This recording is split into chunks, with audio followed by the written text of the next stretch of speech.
நீங்கள் பார்த்துக் கொண்டிருப்பது AJK டிவியின் புதுவை மாலை.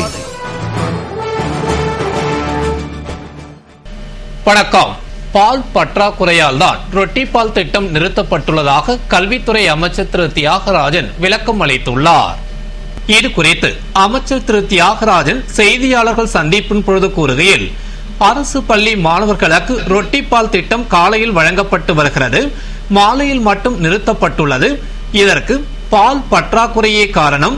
விரைவில் பற்றாக்குறை சரி செய்யப்பட்டு வழக்கம் போன்று மாலையிலும் மாணவர்களுக்கு ரொட்டி பால் திட்டம் செயல்படுத்தப்படும் என்றார்.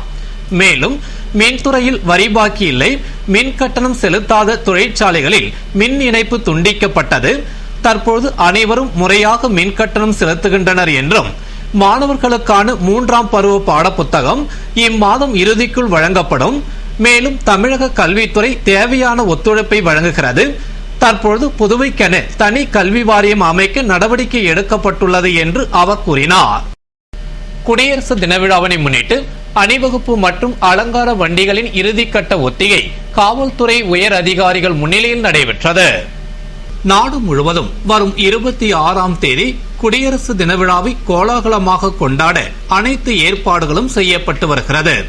அதன்படி புதுவையில் சிறப்பாக விழாவினை கொண்டாட மாணவ மாணவிகளின் அணிவகுப்பு இறுதிக்கட்ட ஒத்திகை நடைபெற்றது. இதில் காவல்துறை ஐஜி ரன்வீர் சிங் கிருஷ்ணியா தலைமையில் டிஐஜி சுக்லா மற்றும் உயர் அதிகாரிகள் முன்னிலையில் முப்படையினர், காவல்துறையினர், தீயணைப்பு துறையினர், தேசிய மாணவர் படையினர், நாட்டு நலப்பணி திட்ட மாணவர்கள், சாரண சாரணியர், பள்ளி மாணவர்கள் என்று பல்வேறு தரப்பினரின் அணிவகுப்பு இறுதிக்கட்ட ஒத்திகை நடைபெற்றது. இதில் ஒவ்வொரு அணியினரும் தங்களுக்குரிய வண்ண சீருடையில் அணித்தலைவர் அணியின் கொடியினை ஏந்தி முன்னே செல்ல அனைவரும் அணிவகுத்து பின்னே சென்றனர். இதனைத் தொடர்ந்து அலங்கார வண்டிகளின் ஒத்திகை, கலை நிகழ்ச்சிகளின் ஒத்திகையும், காவல்துறையின் பாதுகாப்பு நடவடிக்கைகள், போக்குவரத்து நடவடிக்கைகள் குறித்தும் ஒத்திகை நடைபெற்றது. மேலும் விழா மேடை அலங்கரித்து மின் விளக்குகள் பொருத்தும் பணியும் நடைபெற்றது. குடியரசு தின விழாவை கோலாகலமாக கொண்டாடி மகிழ அனைத்து ஏற்பாடுகளும் தயார் நிலையில் உள்ளது.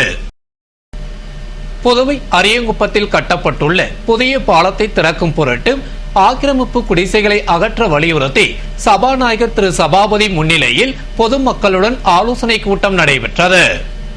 புதுவை அரியங்குப்பத்தில் புதியதாக கட்டப்பட்டுள்ள பாலத்தை திறப்பதற்கு இணைப்பு சாலை அமைக்கும் இடத்தில் உள்ள 106 குடும்பங்களை காலி செய்வதற்கு குடிசை மாற்று வாரியம் சார்பில் மாற்று இடம் அளித்தும் அவர்கள் இதுநாள் வரை காலி செய்யாததால் அந்த பகுதி மக்களுடன் சபாநாயகர் சபாபதி தலைமையில் கலெக்டர் தீபக்குமார் முன்னிலையில் ஆலோசனை கூட்டம் நடைபெற்றது. கூட்டத்தில் பங்கேற்ற மக்கள் தங்களுக்கு மாற்று இடம் அளித்து வீடு கட்டுவதற்கு 2 லட்சம் மானியம் ஒதுக்கியுள்ளதாகவும், ஆனால் அரசு தற்போது கல்வீடு கட்ட 4 லட்சம் ரூபாய் என உயர்த்தி அறிவித்துள்ளதால் 4 லட்சமாக உயர்த்தி வழங்க கோரி காலி செய்யாமல் உள்ளதாக தெரிவித்தனர். அதனை கேட்ட சபாநாயகர் குடிசை மாற்று வாரியம் சார்பில் ஒதுக்கப்பட்ட 2 லட்சம் ரூபாய் தான் தற்போது வழங்க முடியும் என்று தெரிவித்தார். மேலும் தேசிய நெடுஞ்சாலைத்துறை போக்குவரத்து நெரிசல் அதிகமாக உள்ளதால் பாலத்தை திறக்க ஆக்கிரமிப்புகளை அகற்றுமாறு வலியுறுத்தி வருவதாக கூறினார். இதுகுறித்து ஆலோசனை கூட்டம் நடந்து கொண்டிருந்த பொழுது முதல்வர் திரு ரங்கசாமி கூட்டத்தில் பங்கேற்று பாலத்தை திறக்க வேண்டி 106 குடும்பங்களும் வீட்டை காலி செய்து மாற்று இடத்திற்கு செல்லுமாறு கேட்டுக்கொண்டு அவர்கள் வீட்டில் உள்ள பொருட்களை மாற்றம் செய்வதற்கு போக்குவரத்து செலவிற்காக தலா 6000 ரூபாய் வீதம் 106 குடும்பங்களுக்கு நிதி உதவியை வழங்கினார். புதுவையில் விஸ்வரூபம் திரைப்படத்தை திரையிட அரசு தடை விதிக்க வேண்டும் என்று அனைத்து இஸ்லாமிய ஐக்கிய கூட்டமைப்பினர் முதல்வர் திரு ரங்கசாமியிடம் மனு அளித்தனர். புதுவை ஜமாத்துல் உலமா சபை, தமிழ்நாடு முஸ்லிம் முன்னேற்ற கழகம், இந்திய யூனியன் முஸ்லிம் லீக், இந்திய தௌஹீத் ஜமாத் உள்ளிட்ட அனைத்து இஸ்லாமிய ஐக்கிய கூட்டமைப்பு நிர்வாகிகள் முதல்வர் திரு ரங்கசாமியை சந்தித்து நடிகர் கமலஹாசன் நடித்த விஸ்வரூபம் என்ற திரைப்படம் கடந்த 21ஆம் தேதி இஸ்லாமிய கூட்டமைப்பினருக்கு திரையிட்டு காட்டப்பட்டது. அதில் நாட்டின் இறையாண்மைக்கும் அமைதிக்கும் குந்தகம் விளைவிக்கும் காட்சிகள் இடம்பெற்றுள்ளதால் ஒட்டுமொத்த இஸ்லாமிய மக்களின் உணர்வுகளை மதித்து இந்த திரைப்படத்தை திரையிட அரசு தடை செய்ய வேண்டும் என கூறி மனு அளித்தனர். முன்னதாக மாவட்ட கலெக்டர் தீபக்குமாரை சந்தித்து அவரிடம் விஸ்வரூபம் திரைப்படத்திற்கு தடை விதிக்க வேண்டும் என மனு அளித்தனர். முன்னாள் பாராளுமன்ற உறுப்பினர் சேதுராம செட்டியார் பிறந்தநாளை முன்னிட்டு நடைபெற்ற நாணய கண்காட்சியை சபாநாயகர் சபாபதி துவக்கி வைத்தார்.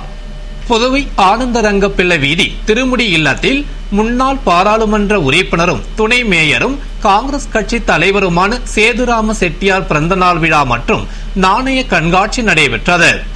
விழாவில் சிறப்பு விருந்தினராக சபாநாயகர் திரு சபாபதி கலந்து கொண்டு நாணய கண்காட்சியை திறந்து வைத்து சேதுராம செட்டியார் திருவுருவ படத்திற்கு மலர் தூவி மரியாதை செலுத்தினார். தொடர்ந்து சட்டமன்ற உறுப்பினர் லட்சுமி நாராயணன் சிறப்புரையாற்றிய நிகழ்ச்சியில் கலைமாமணி கல்லாடன், பாரதி, தமிழ் மாமணி சித்தன், மன்னன் உள்ளிட்டோர் வாழ்த்துப்பா மற்றும் நினைவுரையினை வழங்கினர். முன்னதாக ஆசிரியர் கணபதி வரவேற்று பேசிய விழாவின் நிறைவில் சேது அசோகா குமார் நன்றி கூறினார்.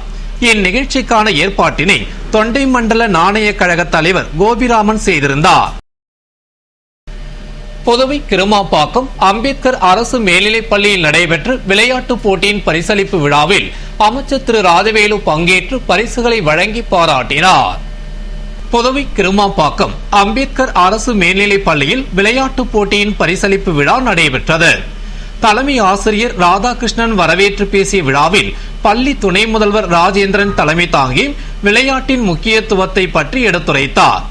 விழாவில் சிறப்பு விருந்தினராக அமைச்சர் திரு ராஜவேலு கலந்து கொண்டு பள்ளியில் புதியதாக கட்டப்பட்ட கழிவறையை திறந்து வைத்து பல்வேறு போட்டிகளில் வெற்றி பெற்று 180 மாணவ மாணவிகளுக்கு பரிசுகள் வழங்கி பாராட்டினார். மற்றும் மாணவர்கள் படிப்பதில் அதிக கவனம் செலுத்தி நன்றாக பயில வேண்டும் என்று அறிவுறுத்தினார். தொடர்ந்து பொதுப்பணித்துறை சிறப்பு கட்டிட கோட்ட செயற்பொறியாளர் ரவிசங்கர் வாழ்த்துரை வழங்கிய விழாவின் நிறைவில் உடற்கல்வி ஆசிரியர் அந்துவான் நன்றி கூறினார். டீசல் விலை உயர்வை திரும்ப பெற வலியுறுத்தி படகில் குடியரசு தினத்தன்று கருப்பு கொடியேற்றி போராட்டம் நடத்தப் போவதாக விசைப்படகு உரிமையாளர்கள் சங்கம் தெரிவித்துள்ளது. இது குறித்து விசைப்படகு உரிமையாளர்கள் சங்க தலைவர் ஞானசேகரன் கூறுகையில், டீசல் விலை உயர்வினால் விசைப்படகுகளை இயக்குவதில் நஷ்டம் ஏற்பட்டு சிரமம் அடைவதால் விலை உயர்வை திரும்ப பெற வேண்டி முதல்வரிடம் கோரிக்கை விடுத்ததாகவும், அதற்கு முதல்வர் டீசல் விலை உயர்வு என்பது மத்திய அரசின் கட்டுப்பாட்டில் உள்ளது என்று தெரிவித்ததால் டீசல் விலை உயர்வை மத்திய அரசு திரும்ப பெற வலியுறுத்தி குடியரசு தினத்தன்று விசைப்படகில் தேசிய கொடியை ஏற்றாமல் கருப்பு கொடி ஏற்றி போராட்டம் நடத்தப் போவதாக தெரிவித்தார். அப்பொழுது விசைப்படகு உரிமையாளர்கள் சங்க நிர்வாகிகள் பலர் உடனிருந்தனர். சிவில் தேர்வில் மாணவர்கள் அதிக அளவில் பங்கேற்க வேண்டும் என்று தாகூர் கலைக்கல்லூரியில் நடைபெற்ற கருத்தரங்கில் டிஐஜி சுக்லா பேசினார். புதுவை தாகூர் கலைக்கல்லூரியில் மாணவர்களும் சட்டமும் என்ற தலைப்பில் கருத்தரங்கு கல்லூரி முதல்வர் ஏமு ராஜன் தலைமையில் நடைபெற்றது. ஒருங்கிணைப்பாளர் முகமது பௌசி வரவேற்று பேசிய நிகழ்ச்சியில் சிறப்பு விருந்தினராக டிஐஜி சுக்லா கலந்து கொண்டு கருத்தரங்கை துவக்கி வைத்து பேசுகையில், கல்லூரி மாணவர்கள் தங்களது தனித்திறனை வளர்ப்பதில் அதிக கவனம் செலுத்த வேண்டும். கல்வி வேலைக்காக பல்வேறு போட்டித் தேர்வுகள் நடக்கிறது. அதில் பங்கேற்றால் எதிர்காலத்தை வளமாக்கிக் கொள்ளலாம் என்றும், தோல்வி என்ற படிக்கட்டுதான் வெற்றிக்கு வழிவகுக்கும். மாணவர்கள் சிவில் தேர்வில் அதிக அளவில் பங்கேற்க வேண்டும். அதற்கான வாய்ப்புகள் புதுவையில் உள்ளது. முயன்றால் IAS, IPS அதிகாரிகளாக தேர்வு பெறலாம் என்றார். மேலும் மாணவ பருவத்தில் யார் யாருடன் பழக வேண்டும், யாரிடம் பழகக்கூடாது என்பதை அறிந்து முன் ஜாக்கிரதையாக இருக்க வேண்டும். சமூக விரோத செயல்களில் ஈடுபடுவர்களுடன் சேராமல் தான் செல்லும் பாதையை செம்மையாக்கி கொள்ள வேண்டும் என்று பேசினார். தொடர்ந்து இளைய சமுதாயத்திற்கு தேவை என்பது குறித்து மாணவர்களுடன் கலந்துரையாடல் நிகழ்ச்சியில் பங்கேற்று பதிலளித்தார். நிறைவில் மாணவர் செல்ல பெருமாள் நன்றி கூறினார். அதே போன்று தாகூர் கலைக்கல்லூரி கணினி வளாக அரங்கில் தத்துவத்துறை சார்பில் திருவள்ளுவர் சிந்தனைகள் என்ற கருத்தரங்கம் கல்லூரி முதல்வர் ராஜன் தலைமையில் நடைபெற்றது. தத்துவத்துறை தலைவர் பார்த்தசாரதி வரவேற்று பேசிய நிகழ்ச்சியில் இந்திரா காந்தி அரசு கலைக்கல்லூரி முதல்வர் மாதவன் அனைவருக்கும் திருக்குறள் நூலினை வழங்கி சொற்பொழிவாற்றினார். நிறைவில் துணை பேராசிரியர் விஜயராமன் நன்றி கூறினார். புதுவை கருவடிக்குப்பத்தில் புதியதாக கட்டப்பட்டுள்ள குடிநீர் சுத்திகரிப்பு நிலையத்தை சட்டமன்ற உறுப்பினர் திரு கல்யாண சுந்தரம் திறந்து வைத்தார். புதுவை காலாப்பட்டு தொகுதிக்கு உட்பட்டு கருவடிக்குப்பம் பாரதிபுரத்தில் பொதுப்பணித்துறை சார்பில் 24 லட்சம் ரூபாய் மதிப்பீட்டில் புதியதாக குடிநீர் சுத்திகரிப்பு நிலையம் கட்டப்பட்டு அதற்கான திறப்பு விழா நடைபெற்றது. விழாவில் சிறப்பு விருந்தினராக தொகுதியின் சட்டமன்ற உறுப்பினர் திரு கல்யாண சுந்தரம் கலந்து கொண்டு பொதுமக்கள் பயன்பாட்டிற்காக சுத்திகரிப்பு நிலையத்தை திறந்து வைத்தார். இதனால் கருவடிக்குப்பம், பாரதி நகர், மகாவீர் நகர் மற்றும் அதனை சுற்றியுள்ள பகுதியில் உள்ள பொதுமக்கள் பயனடைவர். விழாவில் துறை பொறியாளர்கள், ஊர் முக்கிய பிரமுகர்கள் மற்றும் பொதுமக்கள் பலர் கலந்து கொண்டனர்.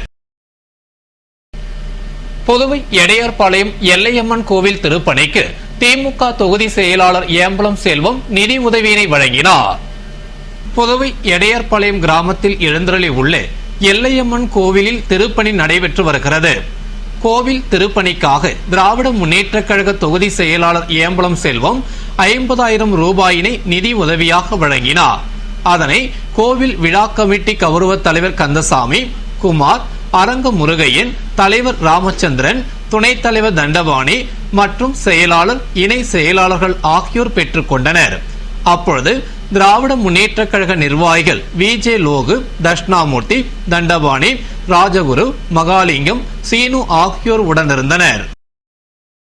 புதுவை அரசு சுற்றுலாத்துறை சார்பில் பெண் குழந்தையை காப்போம் என்ற தலைப்பிலான கல்லூரி மாணவர்களுக்கான பேச்சு போட்டி பாரதிதாசன் மகளிர் கல்லூரியில் நடைபெற்றது. புதுவை அரசு சுகாதாரம் மற்றும் குடும்ப நலத்துறை சார்பில் முத்தியால்பேட்டை பாரதிதாசன் அரசு மகளிர் கல்லூரியில் பெண் குழந்தையை காப்போம் என்ற தலைப்பில் கல்லூரி மாணவ மாணவியர்களுக்கான பேச்சு போட்டி நடைபெற்றது. போட்டியினை சுகாதாரத்துறை இயக்குனர் டாக்டர் ராமன் துவக்கி வைத்திட கல்லூரி முதல்வர் வரலட்சுமி, தாய் சேய் நலம் துணை இயக்குனர் டாக்டர் ராவ் முன்னிலையில் வாழ்த்துரை வழங்கினார். ஏராளமான மாணவ மாணவியர்கள் கலந்து கொண்ட போட்டியில் நடுவர்களாக டாக்டர் தெய்வ குஞ்சரி, வழக்கறிஞர் தேவசுந்தரி மற்றும் வழக்கறிஞர் இந்துமதி கலந்து கொண்டு சிறந்த பேச்சாளர்களை தேர்ந்தெடுத்தனர். இத்துடன் செய்திகள் நிறைவடைகின்றன. வணக்கம்.